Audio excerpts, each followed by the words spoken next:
আচ্ছা হলো। এটি হলো 26 সেলের রুম।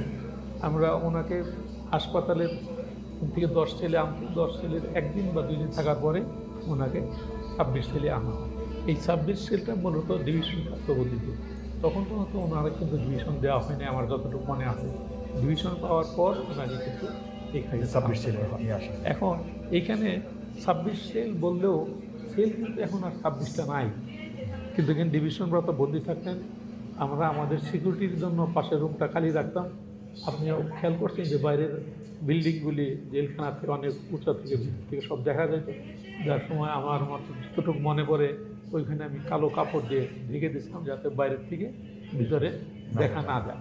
এবং এইখানে আমার যতটুকু মনে আছে যে জনাব মওদুদ আহমেদ উনি ছিলেন, তারপরে আমাদের air vice marshal Altaf sir উনি ছিলেন, আলতাফ হোসেন চৌধুরী। চৌধুরী, নাজমুল হুদা, ওনারা এখানে ছিলেন এবং